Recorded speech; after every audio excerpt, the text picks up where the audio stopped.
La ditta di Milano per la quale lavorava non gli aveva rinnovato il contratto e lui non era più riuscito a trovare un'occupazione. 54enne si toglie la vita nella sua casa di Padova. Venezia e Mestre snobbano il reddito di cittadinanza, nessuna ressa alle poste o ai CAF per presentare le richieste, poche anche le prenotazioni per l'ISEE. Con l'autonomia i pedaggi autostradali resterebbero in Veneto, così l'assessore regionale De Berti alla presentazione del bilancio di CAV, chiuso con un utile di 23 milioni e mezzo di euro. Doppio arresto a Venezia, scoperto ad evitare i controlli installati in piazza San Marco, aggredisce un carabiniere ai giardinetti, 40enne in manette per atti osceni. Stava andando a prendere il fratello al Marco Polo, 40enne di Sarcedo, perde la vita in A4 nell'area di servizio di Arino di Dolo, la sua auto finisce contro un tir. Caso Donda Antiga, dopo le polemiche e la rivolta dei fedeli interviene ai nostri microfoni il patriarca di Venezia Francesco Moraglia, prego per giustizia e verità. Sport, calcio, primo giorno a Venezia per il nuovo allenatore Serse Cosmi, subito al lavoro per la difficile sfida col Palermo di lunedì sera. Il mister annuncia: affronteremo ogni partita come una finale. Buonasera, ben ritrovati con l'edizione veneziana dei nostri telegiornali. In primo piano il dramma del suicidio di un 54enne che si è tolto la vita nella sua casa di Padova. L'azienda di Milano per la quale lavorava non gli aveva rinnovato il contratto e lui era rimasto disoccupato. Sentiamo. Era disoccupato da qualche mese, un passato da fabbro e guardia giurata. A trovarlo esanime questa mattina la cugina che vive vicino a lui. Fabrizio Scavasson, 54 anni, ha deciso di togliersi la vita nella rimessa in giardino, in zona via Fornaci, periferia nord-est della città, soffocandosi con il gas di scarico della sua vettura.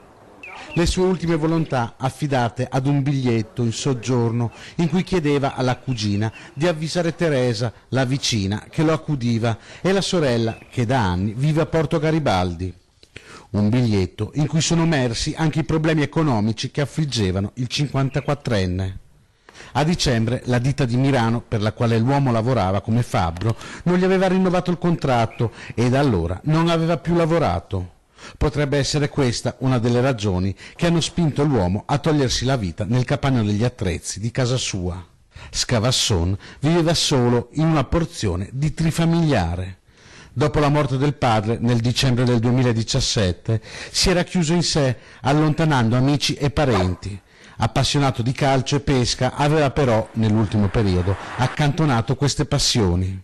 Il suicidio di oggi segue di poche ore quello dell'imprenditore di Vigonza, riconducibile, anche questa volta, ad una crisi economica.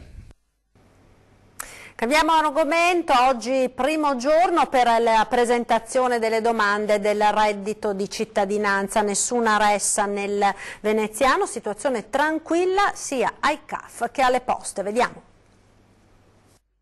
C'è molta calma, c'è ancora incertezza, ci sono molte telefonate per chiedere informazioni, ma non ancora fisicamente le persone alle porte. Nel veneziano c'è ancora un po' di attesa, non abbiamo nessuna ressa all'interno delle sedi, diciamo che ad ora abbiamo fissato 50 appuntamenti, quindi non abbiamo avuto nessun tipo di problema. La prima giornata per presentare le richieste e ottenere il reddito di cittadinanza nel veneziano si è dimostrata tranquilla, senza code né resse. Nessun problema nemmeno per quanto riguarda la richiesta del modulo ISEE da presentare obbligatoriamente. Chi non era in possesso infatti ha dovuto prenotare presso i CAF, ma in alcune province non c'era già più posto. A Venezia invece questo non è accaduto. Stiamo facendo gli ISEE per la popolazione che lo richiede, appunto per il reddito di cittadinanza, e abbiamo posti liberi, quindi c'è la possibilità di fare l'ISEE anche subito, non abbiamo code nemmeno per l'ISEE. Abbiamo assunto personale, si è assunto personale e in più anche in altre società, si è assunto in altre province, però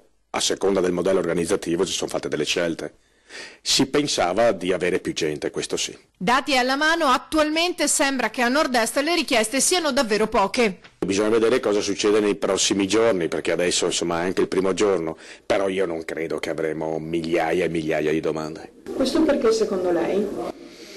Ma c'è un po' di cultura d'orgoglio e c'è il fatto che Io spero che tutti abbiano 6.000 euro in banca, anche chi fa fatica a tirare la carretta e i nostri pensionati. Diciamo che abbiamo avuto più domande di pensioni di cittadinanza che non di reddito di cittadinanza, ecco. Autonomia del Veneto anche per le autostrade, un progetto che cambierebbe non poco la nostra rete infrastrutturale. L'annuncio dell'assessore De Berti oggi alla presentazione del bilancio di CAV a Marghera. L'obiettivo che ha la Regione Veneto è quella, sul modello di CAV, di far rimanere sul territorio della nostra regione gli utili prodotti dalle autostrade. Quindi vuol dire che chi attraversa un'autostrada veneta, tutto ciò che viene prodotto dagli utili dalle autostrade verrebbe reinvestito in infrastrutture sul territorio. L'autonomia del Veneto cambierebbe non poco anche la nostra rete infrastrutturale ed è proprio in occasione della presentazione del bilancio 2018 di CAV, Concessioni Autostradali Venete, la società fondata nel marzo 2008 dalla Regione e da ANAS, che già opera in questa prospettiva, che l'assessore Elisa De Berti spiega uno dei tanti cambiamenti che il trasferimento di 23 competenze da Stato a Regione porterebbe. Come bilancio regionale, per quanto riguarda gli investimenti infrastrutturali, abbiamo risorse molto contenute. Per il bilancio regionale vorrebbe dire tutt'altra prospettiva, investire nelle infrastrutture sia per l'adeguamento, sia per garantirne la disponibilità, sia per aumentarne la sicurezza, ma anche per nuovi investimenti sarebbe sicuramente tutta un'altra storia. L'esercizio di CAV di un 2018 che ha segnato un aumento sia di traffico che di ricavi si è chiuso con un utile netto di quasi 23 milioni e mezzo di euro. Il traffico ha fatto registrare un aumento di veicoli dell'1,41%, poco le automobili, più 0,81%, decisamente di più i mezzi pesanti, quasi più 4%. Ciò che porterebbe l'autonomia nella gestione autostradale qui è già realtà. A me piace sottolinearlo sempre perché in realtà è un unicum in Italia, una società che non distribuisce dividendi ai soci ma mette gli utili a disposizione del socio Regione Veneto, il quale li utilizza per ulteriori opere infrastrutturali sul territorio del Veneto. Come è andato il 2018? Il 2018 è andato benissimo, chiudiamo con un utile di oltre 23 milioni e 400 mila per la precisione. Gli sguardi quindi anche in questo campo tornano alla trattativa che si sta svolgendo a Roma. È tutto un nodo politico da sciogliere con il Ministero delle Infrastrutture e con il Ministro. È una partita che sta gestendo il Presidente e io sono convinta che alla fine ad un compromesso e ad una condivisione di un progetto si arriverà. Ed abbiamo anche un'altra notizia che riguarda le infrastrutture del nostro territorio, perché l'aeroporto di Venezia è il migliore d'Italia e l'11° nel mondo secondo il report Best Airport 2019, la classifica dei migliori aeroporti a livello internazionale stilata da eDreams sulla base delle opinioni espressi da 80.000 visitatori. Ebbene, appunto, il Marco Polo risulta essere il miglior terminal in Italia, al primo posto nella classifica italiana e all'11° posto per quanto riguarda quella mondiale.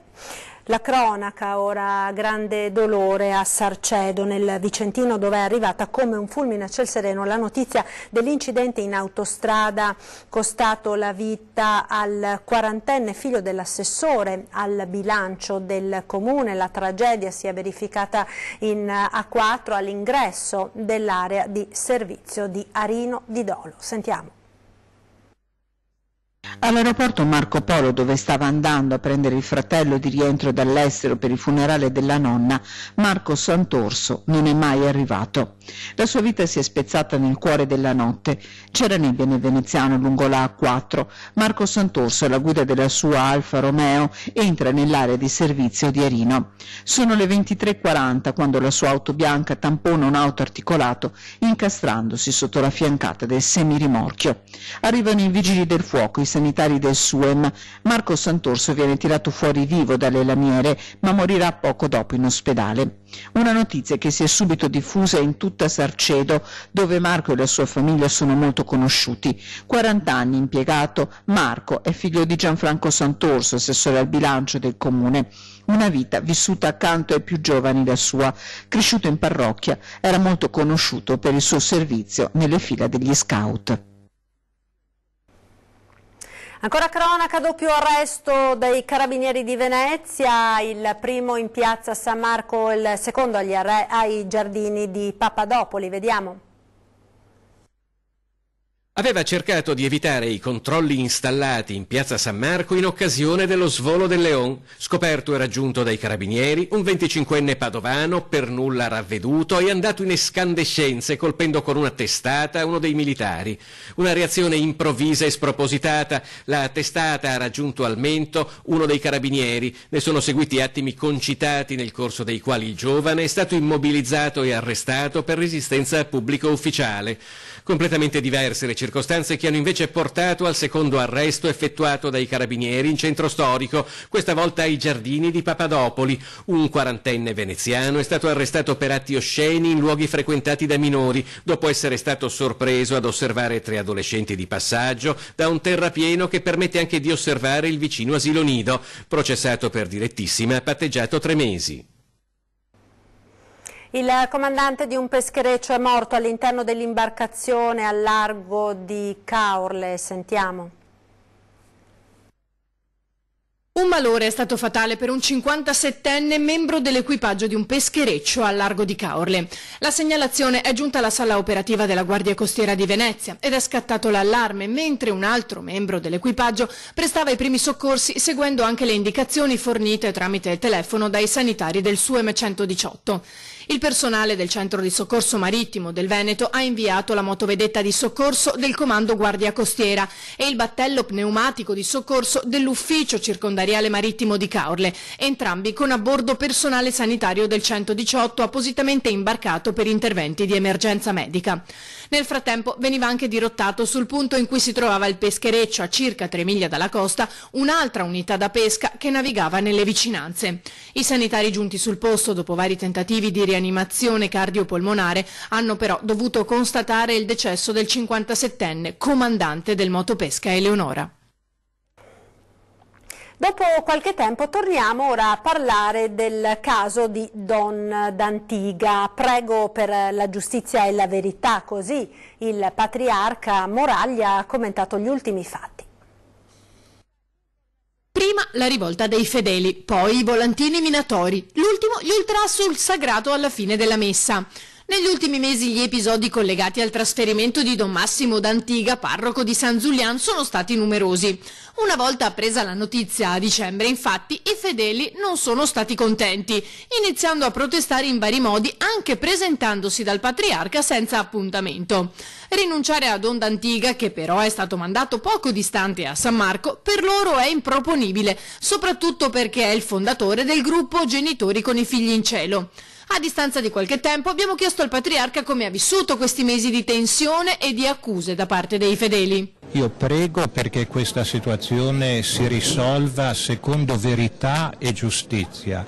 Come lei ha detto, anch'io assisto attonito a diffusione di manifestini, divisioni che sarebbero veramente immotivate nella loro origine, anche perché si è cercato sempre di essere capaci di rispondere a quelle che erano delle necessità in essere da parte di gruppi e si è pensato di ripensare la zona pastorale intorno all'area marciana e non si è fatto altro. Io prego molto perché le cose si risolvano secondo 2 criteri: verità, giustizia e poi mettiamoci anche la carità. Non si ferma la gara di solidarietà per il piccolo Gio, ormai questo bimbo ha conquistato davvero il cuore di tutti i veneti.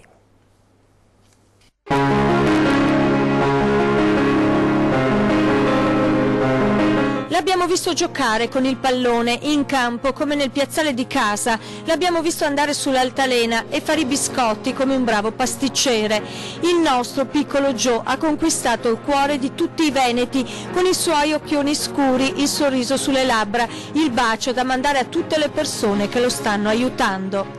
Stiamo salendo tutti insieme la scala della solidarietà per conquistare la vetta dei 400.000 euro necessari per l'intervento chirurgico da realizzare in Florida perché il piccolo Joe possa camminare e giocare come i suoi coetanei. Ad oggi si è a quota 145.000 euro. In tanti state inviando il vostro contributo sul conto con il nuovo codice IBAN che state vedendo nella grafica, intestato a Erika Molinarolo con causale Diamo il meglio a Giovanni.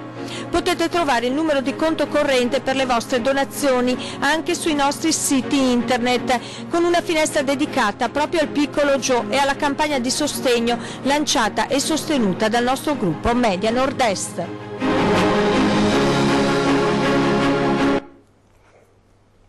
Ecco, come avete sentito nel servizio, quindi c'è un nuovo IBAN sul quale potete effettuare i versamenti per aiutare questo bambino e sostenere le spese per effettuare questo delicato intervento chirurgico negli Stati Uniti. Appunto lo vedete in sovraimpressione e lo potete anche vedere sul sito internet delle emittenti del nostro gruppo.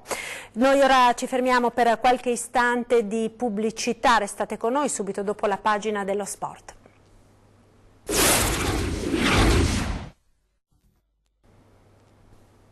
Rieccoci in diretta con l'edizione veneziana dei nostri TG, siamo allo Sport Calcio, primo giorno a Venezia per il nuovo allenatore Serse Cosmic, subito al lavoro per la difficile sfida col Palermo di lunedì sera. Sentiamo.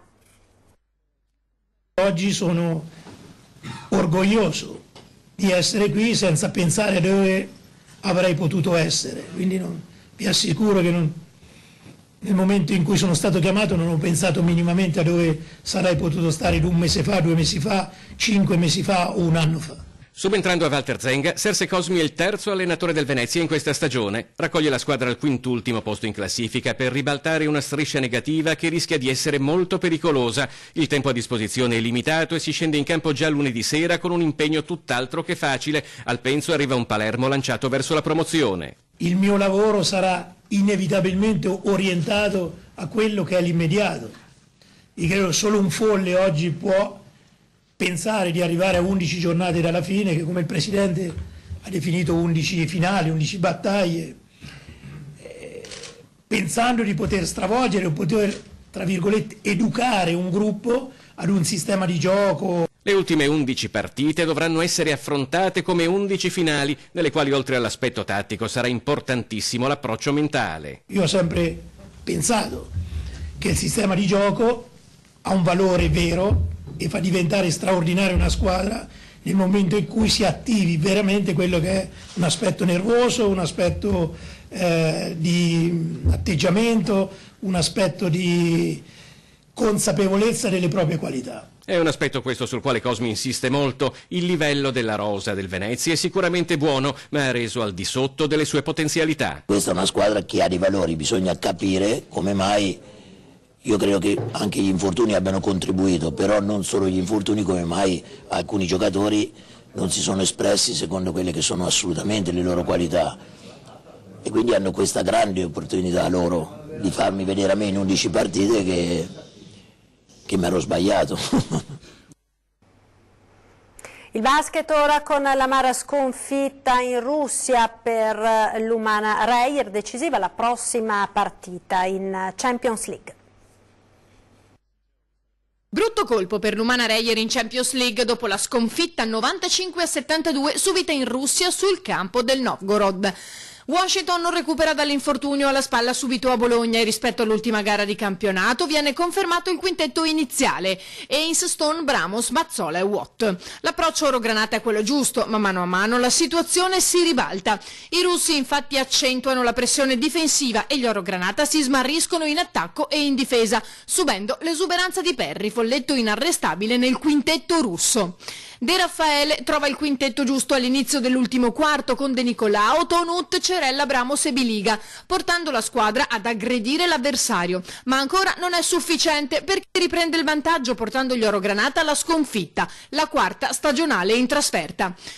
Decisiva sarà la partita di martedì per la Champions League. Uno sguardo ora alle nostre programmazioni, perché il prossimo sarà un weekend speciale per la programmazione di Antenna 3. Sabato sera alle 21:15 proporremo per intero la sfida che è valsa la vittoria della Coppa Italia al Treviso Basket. Poi, a grande richiesta e considerato il successo della diretta di Antenna 3 da Conegliano, domenica sera dalle 21:15 trasmetteremo nuovamente la sfilata dei carri al Carnevale di Marca. Tra pochissimo torna 20:10, subito dopo il TG di Treviso. Questa sera si parlerà di sanità, ospite in studio il direttore generale dell'ULSS 2 della Marca trevigiana, Francesco Benazzi. Ed è tutto da Venezia, vi lascio come sempre alle previsioni del tempo con il nostro meteo. Arrivederci.